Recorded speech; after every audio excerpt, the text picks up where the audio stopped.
hard to believe it's been 13 years since Martin Scorsese delivered a gangster flick. And now, with The Irishman, sure, we got one.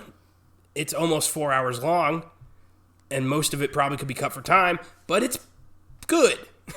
Solid. Not great. I was really hoping for great with that kind of runtime. And that kind of cast. Yeah, that kind of cast, most of which are criminally underused. But, you know, I don't want to be a choosy beggar here. I'm glad we have it. Yes, yeah. That's for sure. And it's a movie that, you know, was an inevitable bonus for us. Of course, we're going to talk about The Irishman. We're both massive Scorsese fans. And we were both really looking forward to this.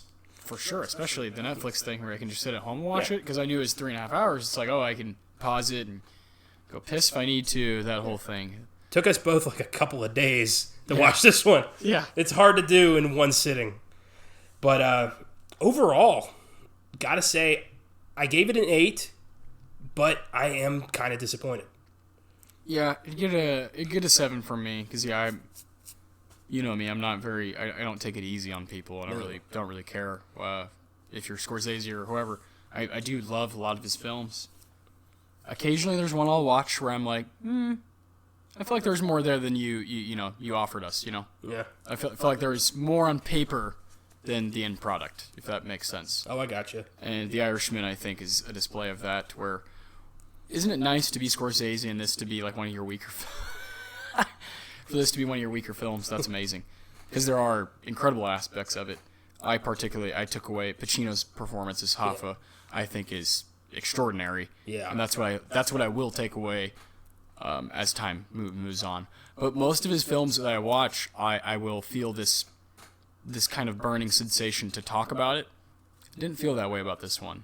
I didn't feel like I need to text people or talk to you or... That's a shame. Like you said, it kind of took us both a couple days to like battle through, and it's like, man, that shouldn't be the case, man. Yeah.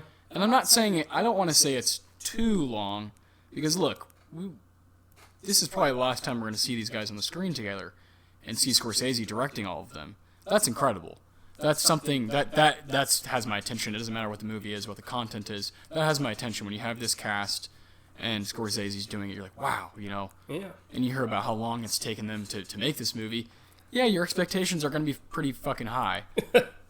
So, you know, with that being said, yeah, I was let down a little bit, you know. I'm just being honest, you know. Let's take an in-depth look at what should have been a sure thing, ended up being kind of an oddball film from Scorsese, The Irishman. I'm Connor Eyzaguirre. And I'm Austin Johnson. And welcome to an overly long, highly ambitious episode of Filmgazm.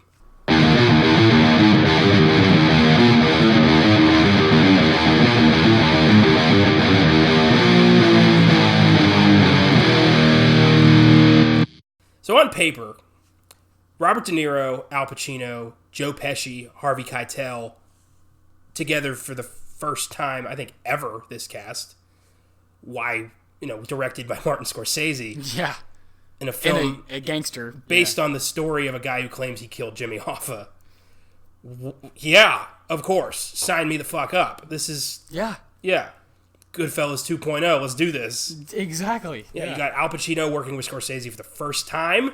Incredible. Can you believe that? Incredible. In both of their careers, that they never crossed paths until now. Unbelievable. And then, you know, of course, Robert De Niro returning to the gangster genre. His bread and butter. And yeah, the king. Yeah. But, I mean, you've got a script here, weighs about 6 pounds, you could beat someone to death with.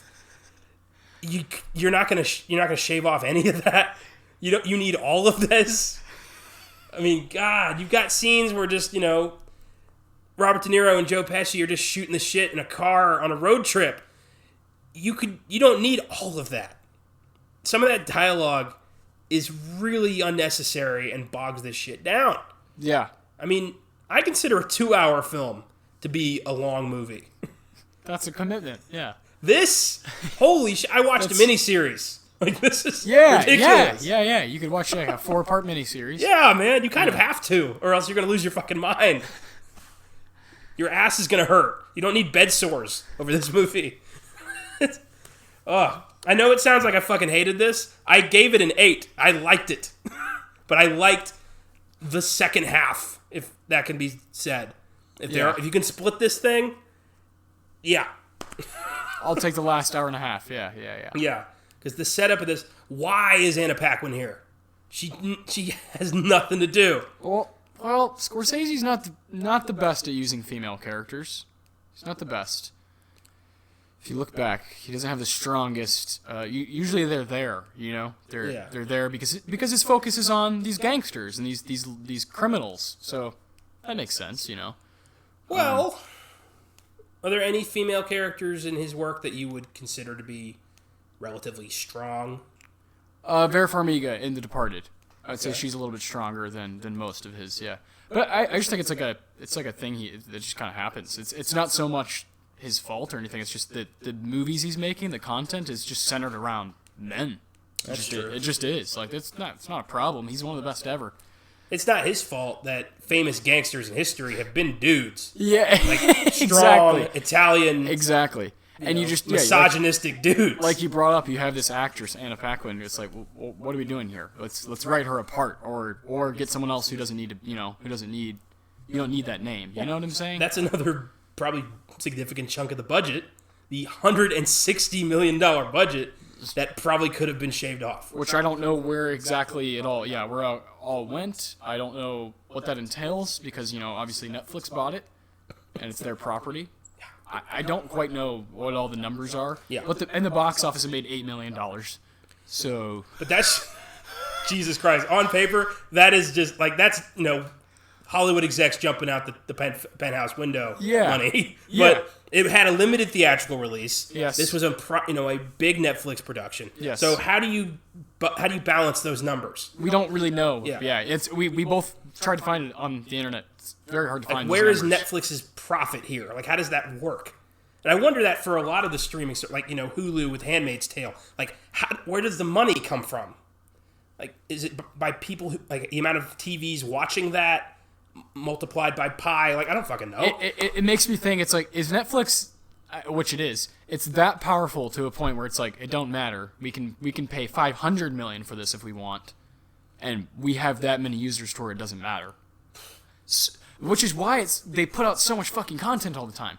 We've had this boom of movies. El Camino, Marriage Story, this. We have this new one with Ryan Reynolds that came out that's horrible. The Michael Bay movie. It's horrible. But it's this huge production, big budget production with these huge actors in it. And you're like, what's going on? And you're like, where's the money? It's oh, they must have that much from the users to where it doesn't really matter. So you think Netflix is just hedging their bets? They're just putting money on everything, possibly. hoping something wins. Because they can, yeah. That makes a lot of sense. It's a terrible fucking business plan, but it makes sense. It makes sense because we didn't see this earlier on. It's become more, thing that's happened more recently where it's they clearly have so much money to throw around. They used to be very choosy. And they're staying competitive. They want to stay competitive with Disney Plus and Amazon Prime and Hulu and all this stuff. They want to stay competitive. When you look at the Golden Globes, they've got a big significant chunk of the nominees are Netflix film. Yeah. The Irishman, Marriage Story, The Two Popes, all Netflix productions. Yeah. Spielberg's gotta be shitting bricks right now. It's incredible. Netflix production, Atlantic's won the fucking biggest prize at Cannes at the film festival. Whoa. The landscape is changing, folks. It's not just these C-, teen dramedies, It's not just that on Netflix, It's these monster movies. It's kind of amazing that we are in the middle of a significant landscape change in Hollywood. We are watching it unfold. Yeah. We're talking about it right now as it's happening. Yeah, because of the Irishman. That's so cool. Yeah. What is this? What is Hollywood going to look like this time next year? Who fucking knows? I said that last year. Yeah, it's crazy. And then Disney Plus happened. You're like, wow. Yeah. Wow. And something else is going to happen. More things are going to happen. More crazy, innovative movies are going to come out. Comic book superhero movies are just going to get better and better and more money. It's just movies are at all-time high to me right now. Where you're really being lazy if you're no, there's plenty of stuff for everybody out there. And there's so many ways to watch it. Exactly. Oh, it's pretty amazing. Wonderful.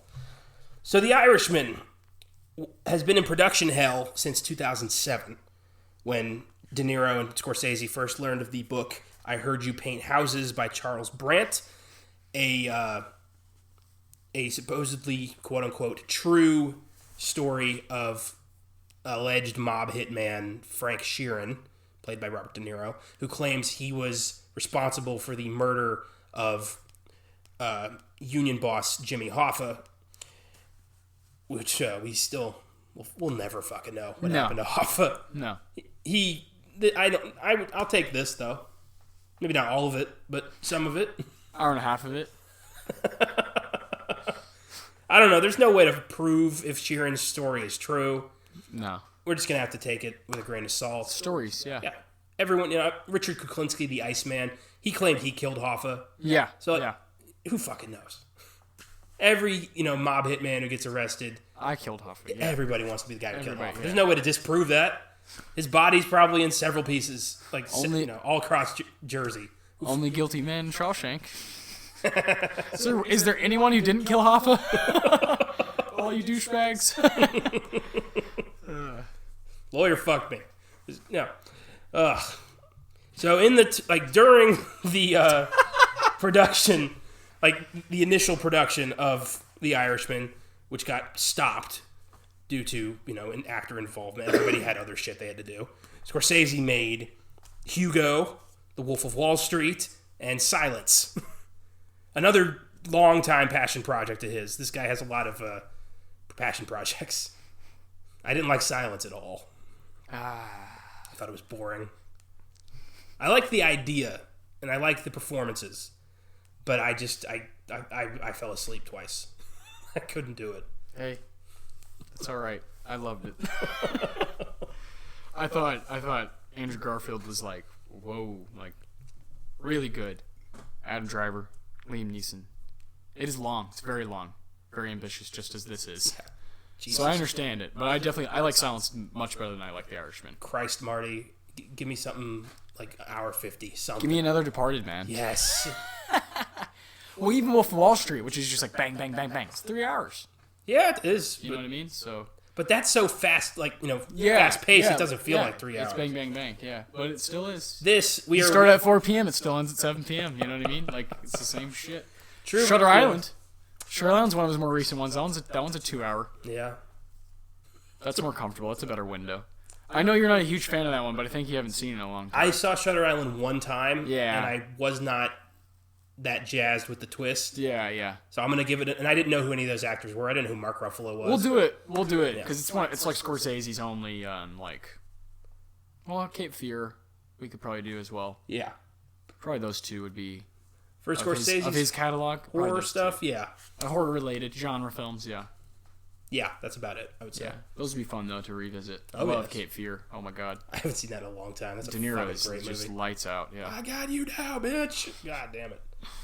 He's a monster. Yeah. Yeah. Oof. So, while we're here, what are some of your absolute favorite Scorsese films?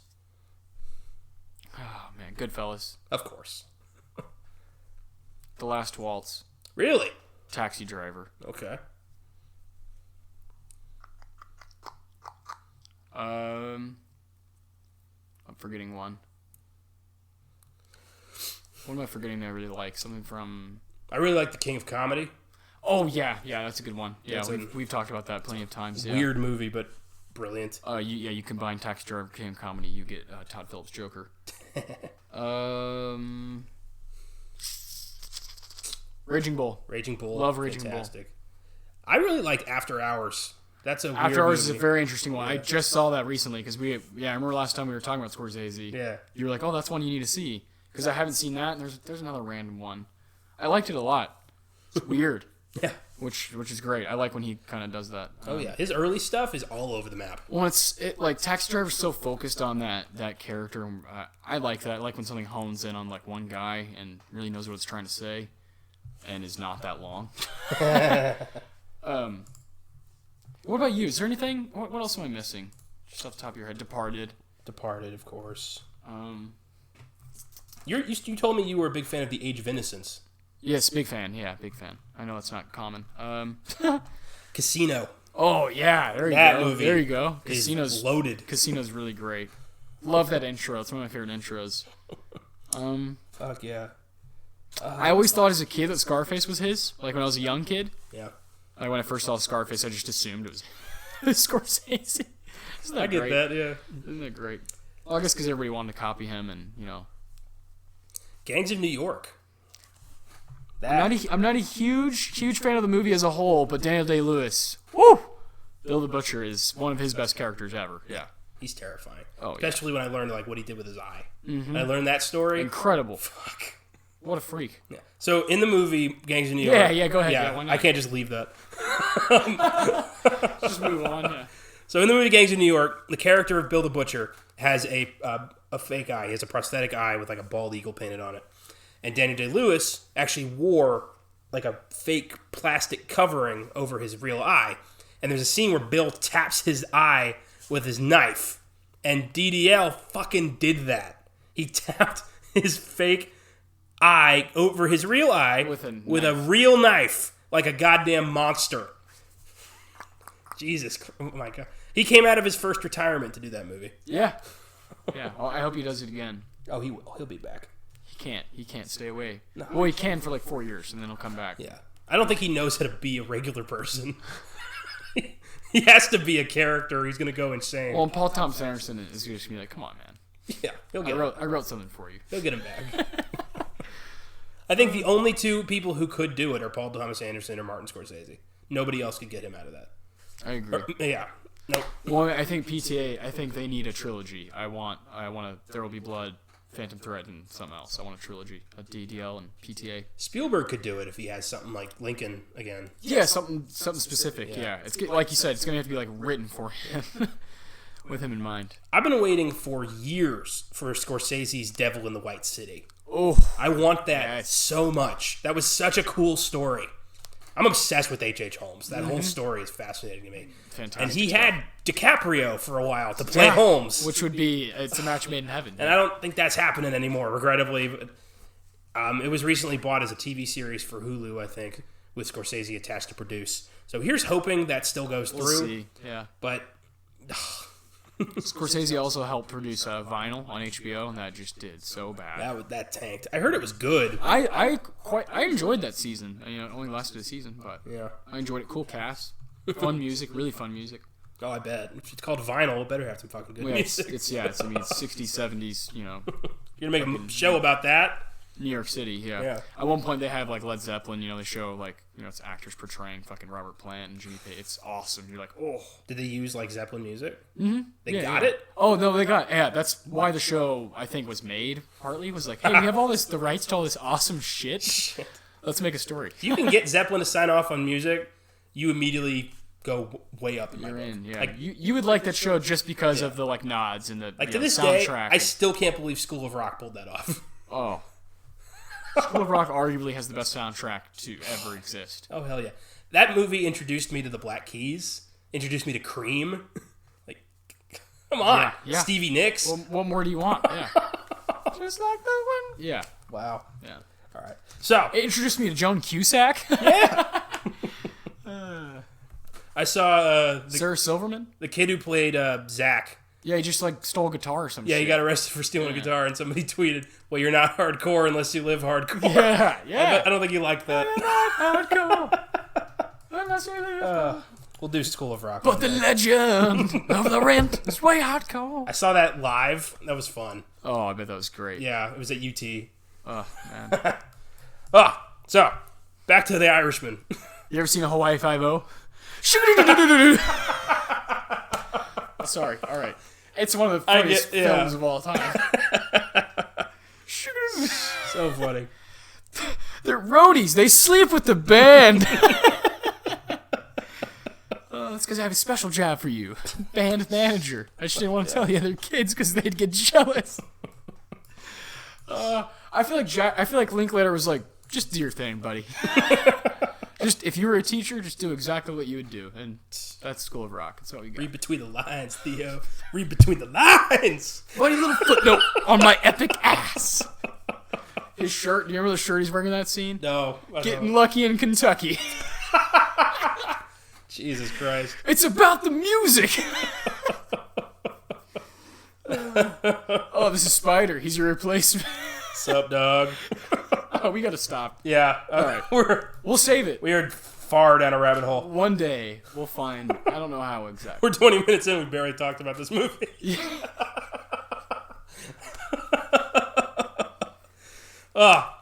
So 160 million bucks, mostly I would say to secure this cast. Yeah, probably. Yeah. And what did you think about the de-aging technology they used? Do you think it was worth it? Distracting. Very distracting. Super distracting, especially with a guy like you're so used to seeing. And they didn't even do that much. All they did was like make him look shiny. Yeah, and I think I've seen De Niro act like in 50-something movies, so it's like I know what he looks like. And this is like, who are you fooling right now? Yeah. Like, I don't know. I haven't talked to anyone, that has seen it. That's like, yeah, that was awesome. You know. Yeah, me neither. Like, great call. You know, that's usually people's issue with it. Like the scores, like it has an IMDb score of 8.2 and a Rotten Tomatoes score of 96%. That I disagree with that. I just don't understand. That's too high. That's just like that. That's like because it's Scorsese. Is that why? Yeah. We don't do that. No. We've Filmgazm. We don't do that. Yeah. Like you said, there's good things, and we'll get to that. We will get to them, but it's just like that's 96% is like we get our own Filmgasms here. We don't take Hollywood sloppy seconds. I don't let Hollywood tell me what a good movie is. Just because Martin Scorsese did it does not make it a masterpiece. No, this movie has problems. Indeed, and the biggest problem for me is a 3-hour and 39-minute runtime. I can't get over that. And then a de-aging, Robert De Niro. Yes. So who is Robert De Niro? Robert De Niro. Who is he playing in this? He is Frank Sheeran, mob hitman, kind of a soulless bastard, really. Yeah. And he befriends Jimmy Hoffa, yeah, and just kind of is his best friend for like 20 years until Russell Bufalino, Joe Pesci, tells him, look, Jimmy's got to go. Yeah. And Frank has a little bit of pushback, not that much. No, yeah. For somebody to kill your best friend of 20 years, just like, come on. That's all you got? Just, come on. No. Well, all right. Yeah. All right, come on. We did Goodfellas. Come on, we did Goodfellas together. You gotta do this for me. Fuck. De Niro is a legend. He's one of the most respected actors of all time. Indeed. He's appeared in some of the most iconic roles ever. He's won 2 Oscars in his career. One for The Godfather Part 2 for playing a young Vito Corleone. Classic. And again in 1980's Raging Bull for playing real-life boxer Jake LaMotta. He's been nominated an additional 7-8 times. Altogether 7, yeah. 2 wins. That's incredible. All for acting. 2 supporting, 5 lead. That's just lights out. Like his efficiency rating is insane. Yeah. He very rarely are we just straight up disappointed with him. Yeah. And to give you his other nominated films, Taxi Driver, The Deer Hunter, Awakenings, Cape Fear, and Silver Linings Playbook. Come on, man. I mean, Christ. And that's not counting, films like Mean Streets. Yeah. Oh, yeah. The King of Comedy. Like Meet the Parents. Heat. Oh, Heat. How can we forget Heat? Jackie Brown. Like, this guy is a goddamn rock star. He didn't get nominated for Goodfellas, amazingly. That's one of his greatest performances. Pretty incredible that he didn't, yeah. Once Upon a Time in America. Like, the dude has just been delivering it's stacked. Pure gold for 40 years. Yeah. Oh, yeah, you could say he's the greatest actor of all time, and I wouldn't have an issue with that. And then he shares the screen with Al Pacino, who was great for a very long time, until around, 1999 or something. Somewhere in there in the 90s. Where a switch went off and he went off the deep end and became kind of a joke. It's really strange. But The Irishman reminded people that he used to be Michael Corleone. Yeah. and he can be again. Serpico, Scarface. Yeah. This guy, this is... Tony fucking Montana. This is... And he plays Jimmy Hoffa, and it's his best work in 20 years. I was blown away by him more than anybody. I'd say it's my favorite thing he's done since Glengarry Glen Ross. Yeah. Yeah. I'll share that, yeah. Favorite performance since then, yeah. I would have to really dig, but I'm pretty sure. I can't tell you anything of recent note. that I enjoyed Pacino in. Maybe Once Upon a Time in Hollywood, but it's really too brief of a role. It's very minor, yeah. Yeah. I didn't want to totally mention that because it's and I haven't seen a lot because I haven't really wanted to. Like Righteous Kill, I thought was good. I liked it. Not a lot of people didn't like it. It's all right. I don't have a problem with it or anything. But I mean, there's movies I haven't even heard of. I saw The Recruit, Hangman, The Pirates of Somalia, Misconduct, Manglehorn, The Humbling. What are these? My family watched Danny Collins. We Are Not Animals. Yeah, Stand Up Guys. I saw Stand Up Guys. Jack and Jill. Yeah, what the fuck was that? What are you fucking doing? He's in Jack and Jill. I don't know why. There's Righteous Kill, 2008. It's almost like he's had to get his respect back. Yeah, 88 minutes. Yeah, I mean, two for the money. What are these? Like, The Recruit, People I Know, Insomnia. Insomnia's not bad.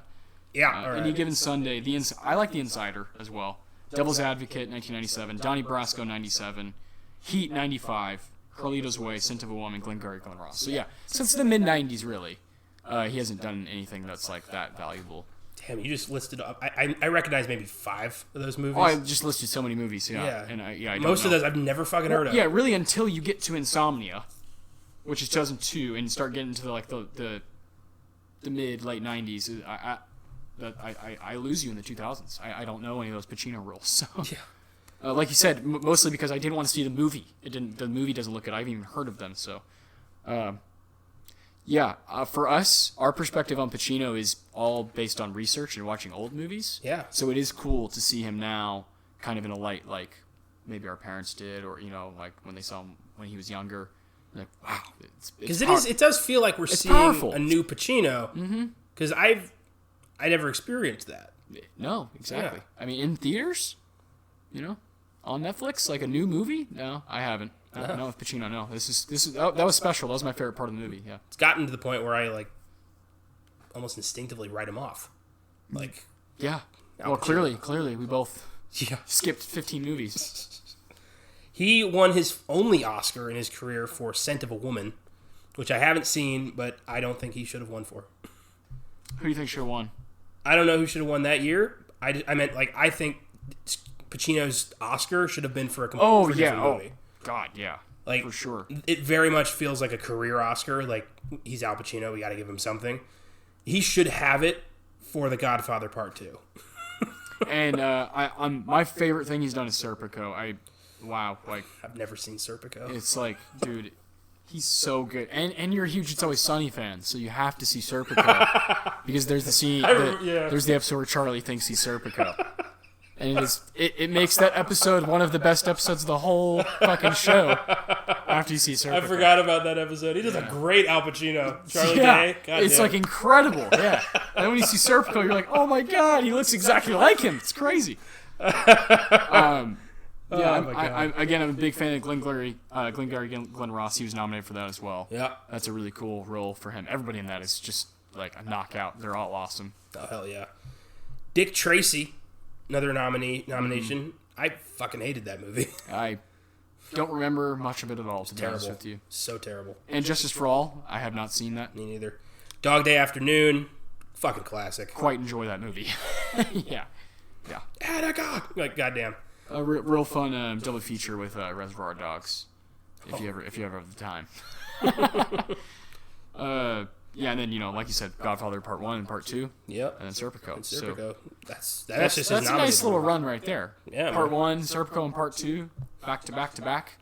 Especially considering that nobody wanted him as Michael Corleone in the beginning, except for Francis Ford Coppola. Pacino owes everything to that guy. Yeah, agreed. Yeah. And yeah, he really kills it in The Irishman. And then we got Joe Pesci, who came out of retirement for this. Yes. Scorsese's been on his ass for 20 years to do this movie. Come on, man. And eventually Pesci's just like, fuck, all right, I'll do it. Christ, you're breaking my balls, Marty. Yeah. All right. You stuttering prick, you. I was going to do Home Alone 9, but all right. I remember he was going to do Gotti, but then, then he got fired from production, and he'd gained a lot of weight for it, and he sued Travolta. Jeez. That's a story. We could do a whole fucking Weird Shit Wednesday on Gotti and the production hell that was. and how you actually think it's a good movie, but everybody else like hated it. I liked it. I liked it. Yeah. I liked it. I need to see it. I'm afraid for you to see it. I'll go with an open lens. I will. I like Travolta. I like Gotti. It's an interesting character. I know, but like, I don't know, because I feel like I'm going to question everything I know about myself if you don't like that movie. I'm the only person in the fucking planet who enjoyed that movie. Yeah. Well, you're one of the only like 20 people who saw it. Yes, I paid money. I saw the movies. The other 19 hated it, and you're like, I thought it was pretty good. Travolta's back. I said that. Oh, God. Oh, that's great. 0% Rotten Tomatoes. Woo. Boy. It got like the weird bets the weird deals he had to make to get financing for that. Mm-hmm. There's so many cool stories. But anyway, Joe Pesci didn't do Gotti. He did The Irishman, and he plays mob boss Russell Bufalino, an oddly agreeable, not volatile at all mob boss. Which is this movie is like the opposite of Goodfellas. Everyone in this is actually very reasonable and like mild mannered, and yeah, it's kind of funny. Like, every time you expect someone to blow up, they're just like, nah, it's not worth it. Come on, we gotta go. Yeah, we gotta get. Yeah, we got places to be. Pesci won his only Oscar for 1990's Goodfellas, one of the most incredible performances of all time. Tommy DeVito. Scary fucking guy. And he was nominated for Raging Bull as well for playing Jake LaMotta's brother. Yeah. And he's known mostly for Home Alone these days. True. It's true with that tooth. I watched that yesterday with my family. It's so good. Still holds up. Funny. Harvey Keitel plays Angelo Bruno, gangster who really doesn't do much. He's in maybe 2 scenes. He just looks cool. Makes me wonder, why the fuck did you cast Harvey Keitel if you're not going to use him? Yeah, how much of that budget was on Harvey Keitel? God. To just show up, yeah. Harvey Keitel's only been nominated for 1 Oscar, and it was for Bugsy. Crazy. Yeah. He's done a lot in his career. He's played some weird fucking people. He has so many credits, yeah. Plays a lot of creeps. Mm-hmm. He's just got that face, I guess. And then, of course, he's a Tarantino. Oh, yeah. He's Winston Wolfe. Yeah, he's a Tarantino legend. Mr. White. I think my first intro to Harvey Keitel was actually National Treasure as the FBI guy. That's tough because, same. But I didn't know who he was. Oh, no, me neither. And then when I watched Reservoir Dogs when I was 13, 14, I'm like, all right. That's an actor. Yeah, that changed me. Yeah. Ray Romano is Bill Bufalino, Russell's brother, cousin, I don't know. Yeah, Yeah, I actually really liked Ray Romano. He was pretty good in it, yeah. Yeah, he brought it. He's a lawyer. He was in Vinyl. He's a big character in Vinyl, so maybe there's a connection there. Yeah. And I never would have thought he'd mesh well with this cast at all. No. But he holds his own. Mm-hmm. He's really he's funny. When he's talking to De Niro about his union stuff, he's like, makes no difference to me whether you did it or not. But, trying to get... Yeah, come on. Did you? Come on. I want to know. Did you do it? I'm curious. Bobby Cannavale is Skinny Razor, who could have been a really cool character, but, doesn't really get much to do. Mm-mm. Another actor, wasted. I love Bobby Cannavale. Me too. Another guy who's in Vinyl. He's the main character, so... Yeah. I love that guy. I like him. I really like him in the Ant-Man films. Dude, you would love him in Motherless Brooklyn. Man, he's good in that movie. Awesome. Him and Edward Norton. I stopped watching Boardwalk Empire around the time he showed up. I like not because of him. I didn't like the time jump and got away from it. That's fair. That's what most people. I want to go back in because I heard he was crazy. Yes. No, it's a good show, man. Yeah. It's worth it.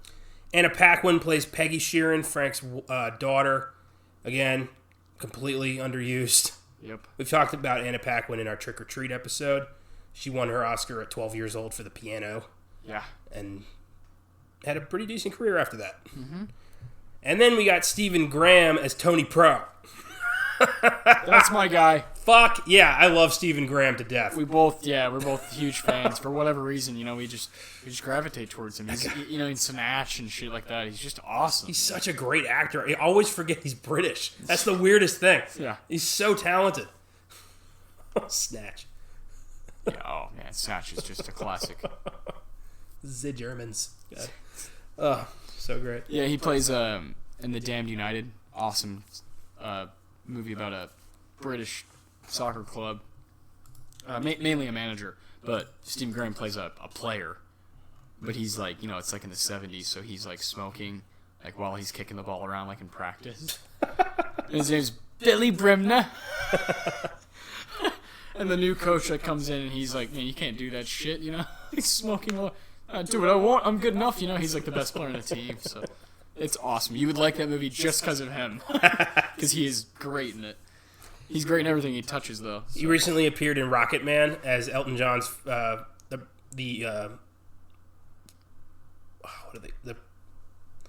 record company guy, Producer. The producer. Yeah, Thank you, yeah, God. yeah.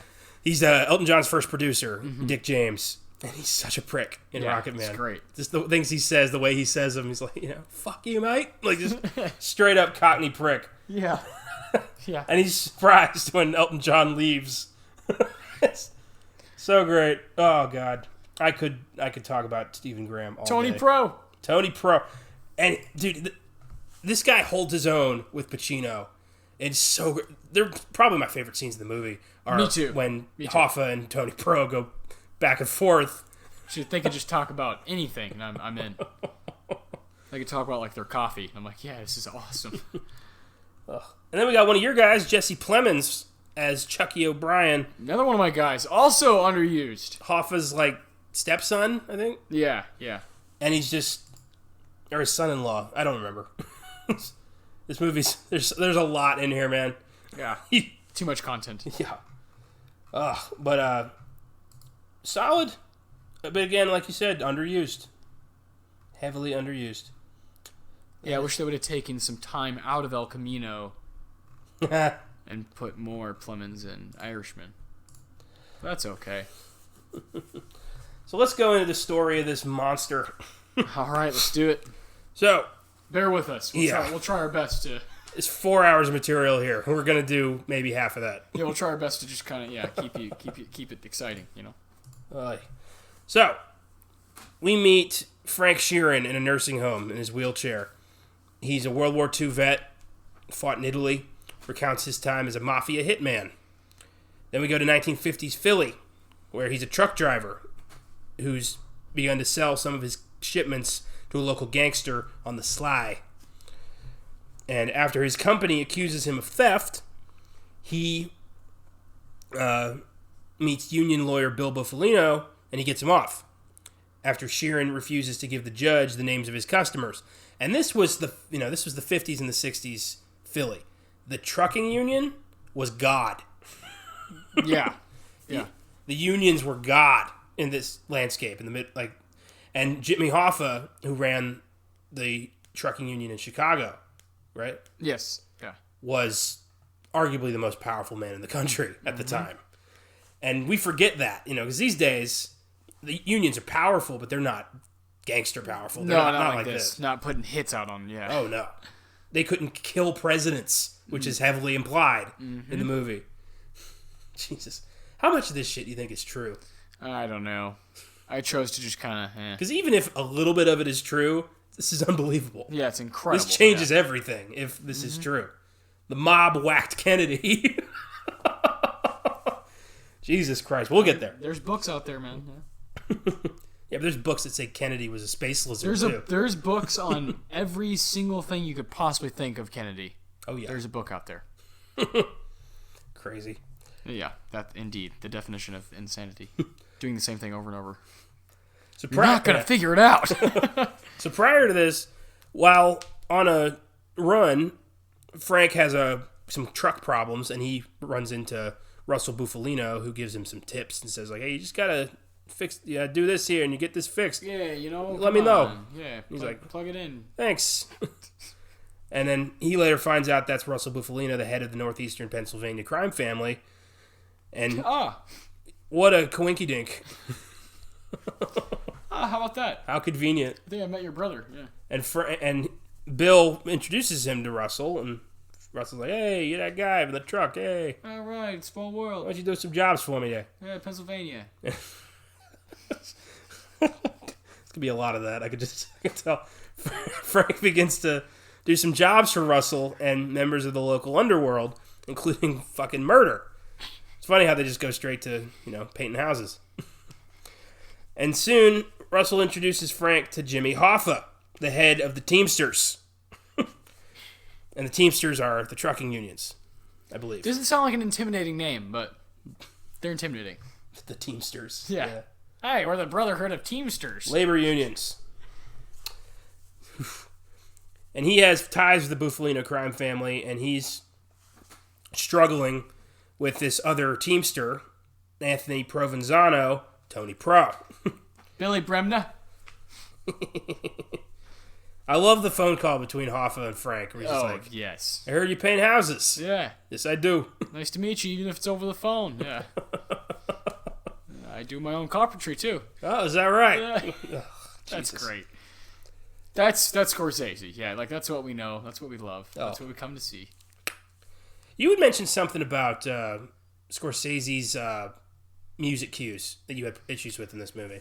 Yeah, I have before. It's a common, especially in Wolf of Wall Street. Feels like the soundtrack is just, first off, chosen oddly, and then there's times where like a song will start for like 15 seconds, and then another one will start, and it's like they're kind of like layered over each other, which I don't know if that's the point, but to me it does not sound good or make sense when you're transitioning. I'd rather just have one strong song play for a minute. That's me personally. Particularly the main Scorsese scene that I point out where I'm like he messed up is in Wolf of Wall Street, the wedding scene. There's like 3 different songs that play within like literally a minute, and you can't ever. And the wedding scene just comes and goes, and you're like, what? The fuck just happened? That you have the classic when he's dancing, Leo.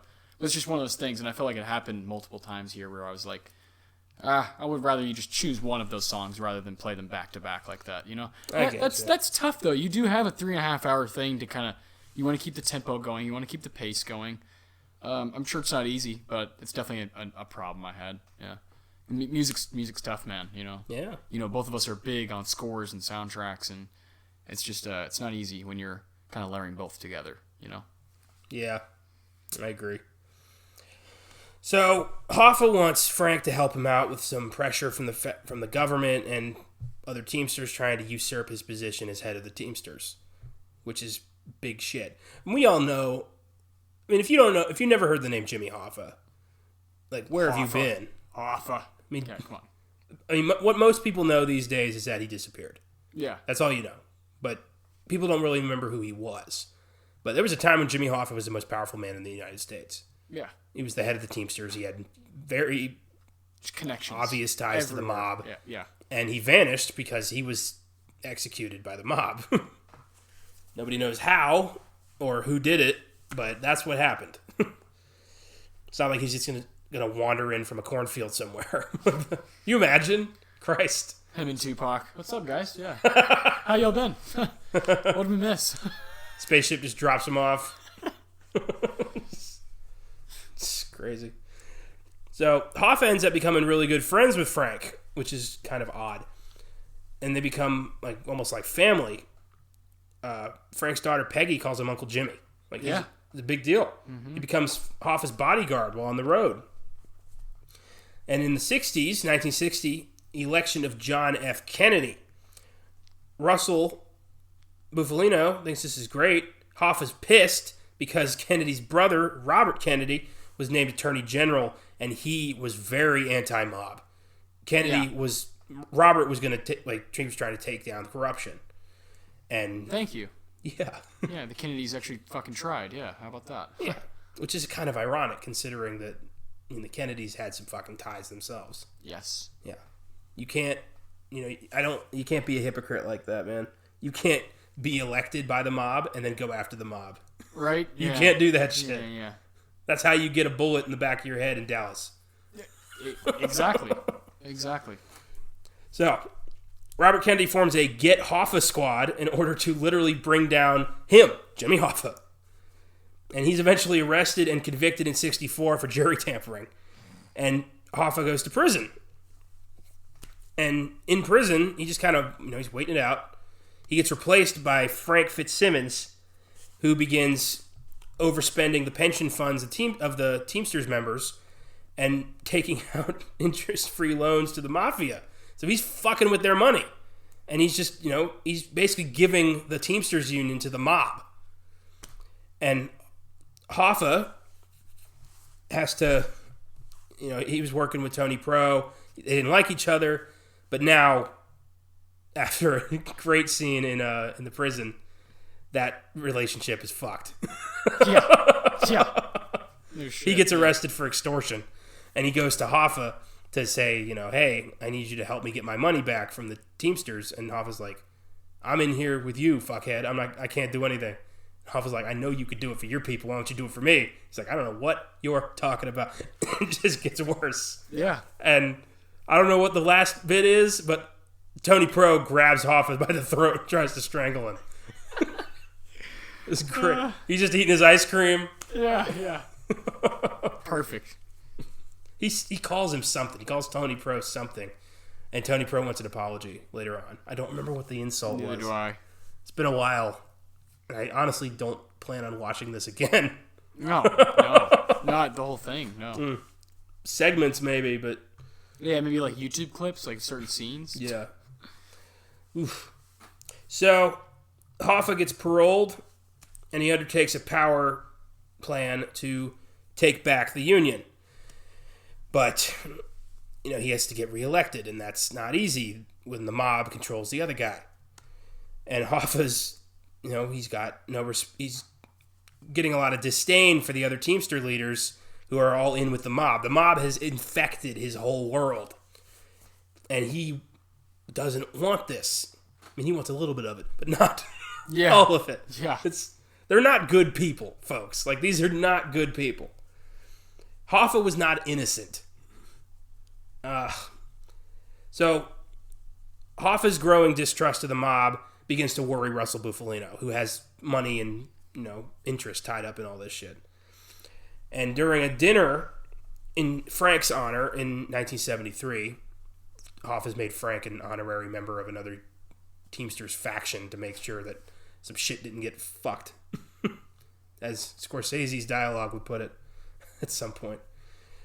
Russell tells Frank to confront Hoffa and warn him that the heads of the crime families are not happy with Hoffa's Hoffa's campaign slogans. They're basically like, I'm going to root out the corruption and the mob can't buy me. Mm-hmm. Which is not what you should be saying. Ooh. Before this, when Kennedy died, Hoffa put the flag back up at full mast. Yeah. That was pretty interesting. Have you ever seen that in a movie? Like about Kennedy? Someone like...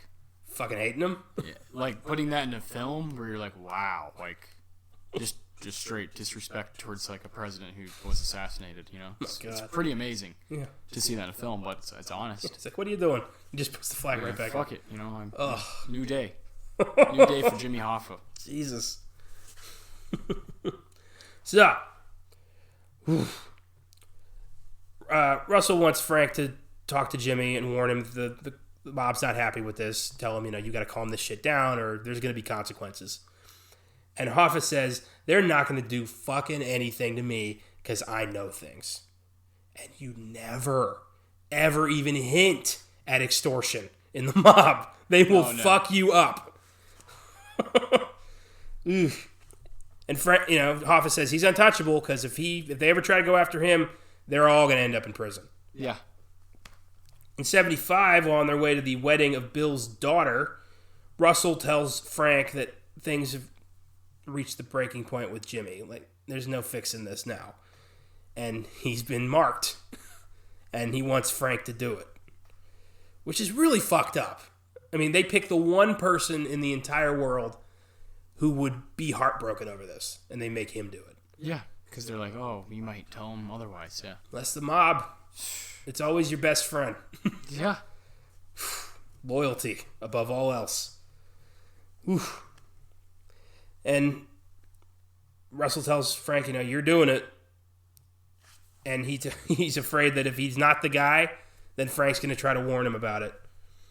And they drive to an airport where Frank gets on a flight to Detroit tells Hoffa he's going to be in town early in the day, but arrives late. And I think prior to this, we missed the scene with Hoffa and Tony Pro. Yes. At the restaurant. That's a great scene again. It's so great. He was like 10 minutes late, and he wore shorts to the meeting. Who wears shorts to a meeting? It's Florida. I don't give a fuck. It's Florida. And you're late. Just such animosity. Yeah. Jesus Christ. I love it. I read in the trivia that Stephen Graham was really nervous for that scene because it was his scene with Al Pacino. Yeah. And he was he started, riffing a little to get a little comfortable, and he threw a line to De Niro, who had no lines in the script in that scene.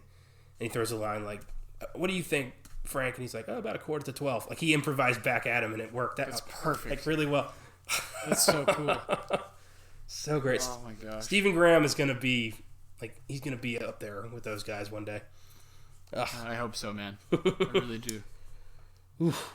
So Jimmy scheduled a meeting at a diner with Tony Pro, and is surprised to find Frank arriving in a car with Jimmy's foster son, Chucky, and Sal Briguglio, another gangster. And they tell Hoffa, look, we moved the meeting. It's at this house. And Tony Pro and Russell are up there waiting for you. Frank assures Jimmy that everything's fine. And they get in the car, and upon entering the house, Jimmy sees nobody's there, believes he's been set up. He turns around to leave. Frank shoots him twice in the head. So sad. And he leaves the gun in the body at the entrance. This is the only time where Frank leaves the gun, which was interesting. What do you think of that? Is that symbolism for anything? I don't know, just every other hit in this movie, he's immediately throw the gun in the water. Yeah. This time he puts it right in the body. He's like, whatever, here you go. And why did they, what did they do with him? Where did Hoffa go? No idea. That's never brought up in the movie. Nope. You'd think if you were interviewing somebody who killed Jimmy Hoffa, that would be the first fucking question you'd ask. What did you do with the body? Yeah. But no. No. Not here. I was actually disappointed because I was looking for that answer. I wanted to know, what did this guy say he did with the body?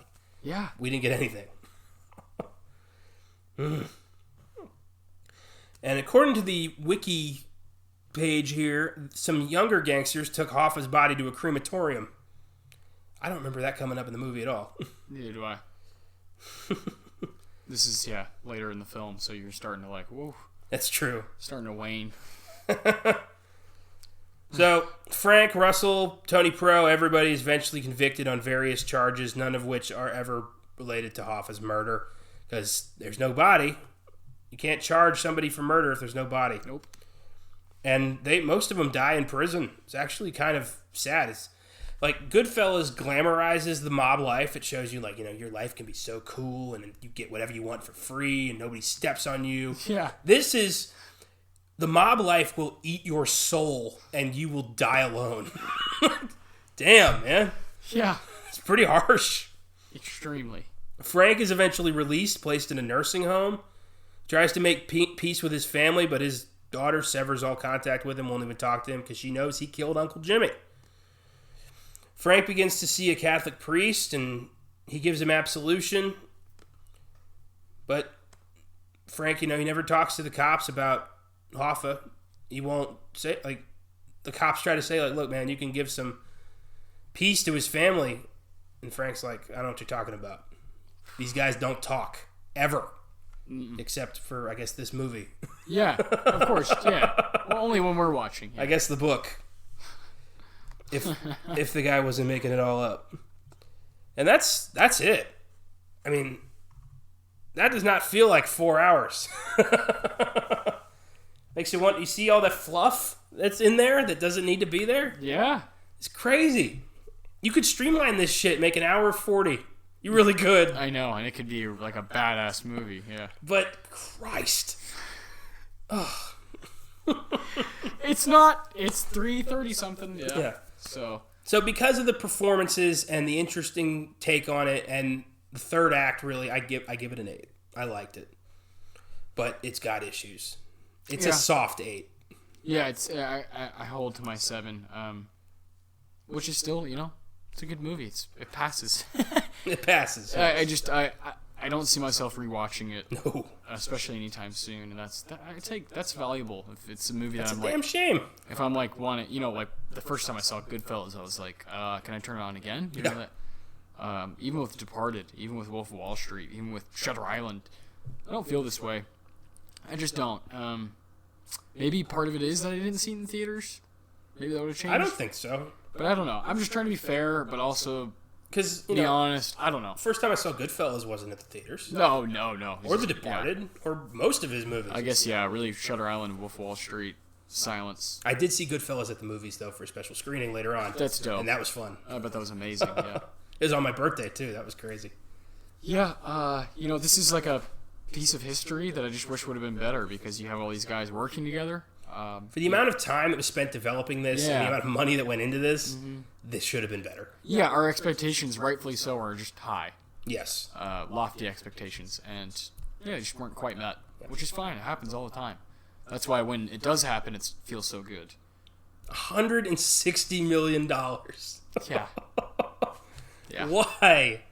Ugh, I'm going to be thinking about that for the rest of my life. Where did the money go? Disappeared just like fucking Hoffa. Yeah, just to put that in perspective, the last bonus we did was on Ford vs. Ferrari, directed by James Mangold. That movie had under $100 million in its budget. And it was like fucking cars blasting all over the place and crazy shit, So just kind of put some perspective. It's like, where exactly did all that go when it's not like you were using CGI? You know what I mean? Yeah. It just seems weird. Like, where did it all go? Did you guys really pay the actors like that much? Was that what it took to get all those guys on the screen? Because I was reading into the development, and most of this was De Niro's idea. So why is he getting like that much money to like drag him into this? If it's his idea, I don't know. Yeah, it's weird. It's a weird thing, and I it's got some love from the Globes, and I think, the Oscars will hand it some nominations, but I don't anticipate it really winning anything. No. They might give Pacino another career Oscar. Yeah, maybe. I just, nothing else, though. I don't think director, I don't think writing, I don't think... No. Best Picture, no. No, but it is going to get some placeholder nominations, because it's Scorsese. Exactly. It's a damn shame. It's an ambitious 3.5-hour film that, the Academy's probably drooling over, so... Yeah. For those of you who did watch this and listen to our rant about it, thank you.